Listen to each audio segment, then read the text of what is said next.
Maliki Yawmiddin. Master of Judgment Day. Master of the day of decision making, where precise, accurate audits and accounting will take place. Everybody will answer precisely for what they did. I own that day entirely. In other words, don't just start thinking I'm only merciful, I'm going to take your account too. The word deen, I'll work backwards, the word deen means accurate, precise loans that are owed at a particular day. It's like you owe Allah your deeds, and you owe Allah whatever you did in this world, and He owes you compensation, payment, punishment, reward, whatever He owes you. All of that will be delivered very, very precisely. And He says He owns that day, Malik. But some of you know there's a different recitation of that too. Malik, Malik and Malik. Malik means owner. Malik means king. Is there a difference between an owner and a king? There is a difference. Are you the king of your pencil or the owner? If you're the king of your pencil, you have very low self-esteem. Okay? I am the sovereign of this water bottle. You're the king. Owners are of small things. Kings are of what? Big things. On Judgment Day, are big things going to happen? He's the king of them. Are on Judgment Day, are the smallest things going to be counted? He's the owner of them.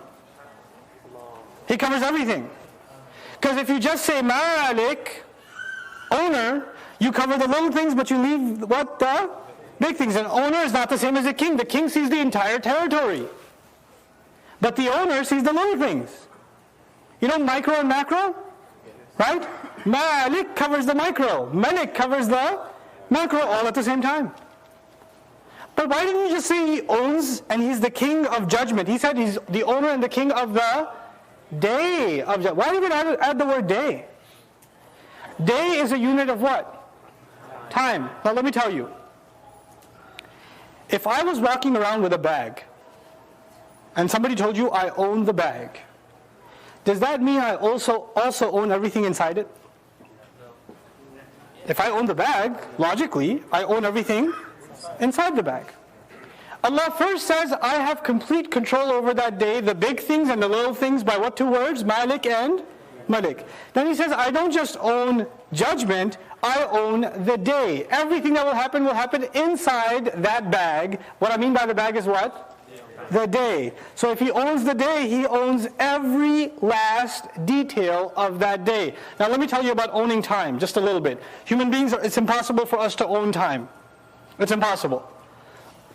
We can't even own 1 second. Let me tell you why. How many things will happen in the next second? How many things will take place in that container that we call 1 second? Is there only things happening in this hall? Things happening across the entire existence in every second. When Allah says He owns time, He takes control of everything that's happening in it. Time is like a bag that things happen inside. Right? He took absolute ownership, complete control over every last detail, every little record, every little deed, completely captured on Judgment Day. Which leads me to talk a little bit about Judgment Day. This is a little bit of a not transgression, but at least a digression from our main topic. But I do want to tell you something about Judgment Day. What's the opposite of mercy? The opposite of mercy is punishment. Either somebody does you a huge favor or they punish you. Did Allah mention punishment in Fatihah? No, He didn't. You know, on the one hand, He mentioned mercy. That's extra. Then in the middle there's justice. 0. If you put it on a scale, the positive side is mercy. The 0 point is what? Justice. And the negative side is what? Punishment.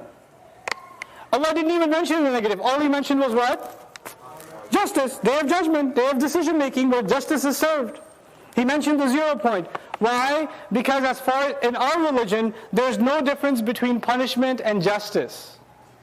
In our religion, there are 2 kinds of people on Judgment Day. People who get Allah's mercy, 2 people who get Allah's justice.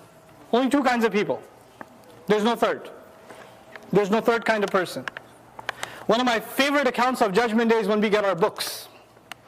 Some people are given the books in their right hand. Other people are given their books in their left hand. May Allah not make any of us from them.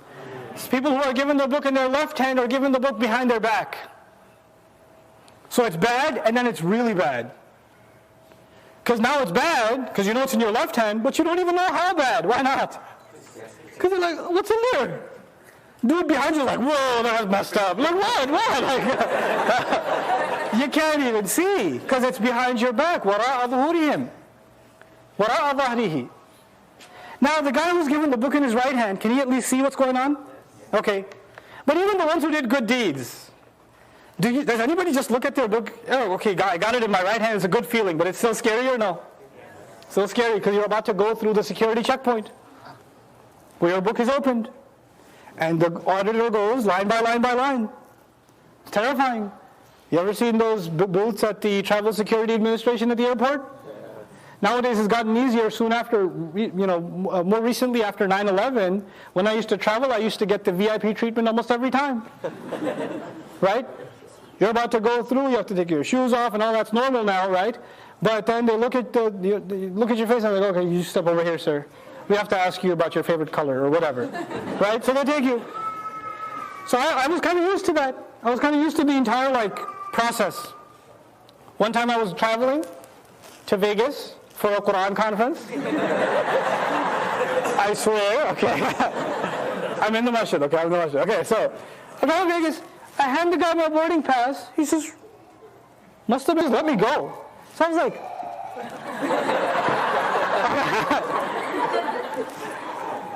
this is not normal.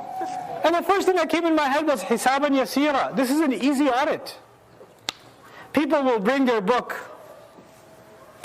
If you notice, page 17, I think I caught a Laylatul Qadr.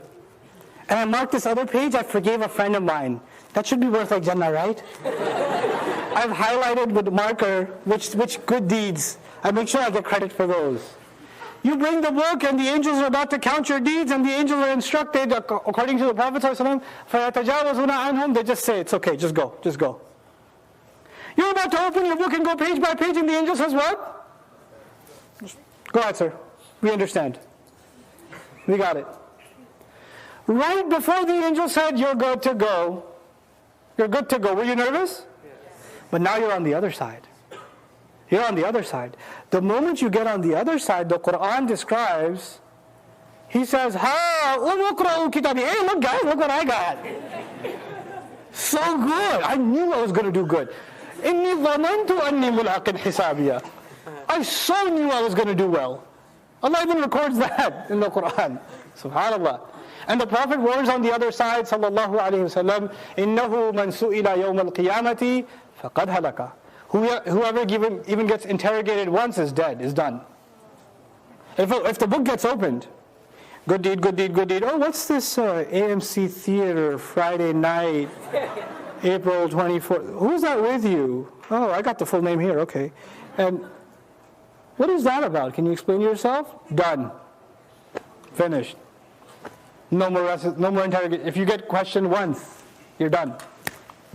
So we ask Allah Azza wa Jal for His mercy on Judgment Day, and we ask Allah Azza wa Jal to skip over our precise judgment. Allahumma hasibna hisaban yasira. Oh Allah, give us an easy audit, an easy reckoning on that day. All of us, no exceptions, myself, yourself, everybody, all of us have plenty of mistakes on our record. Plenty. None of us are safe from that. None of us. So Allah put both of those things together.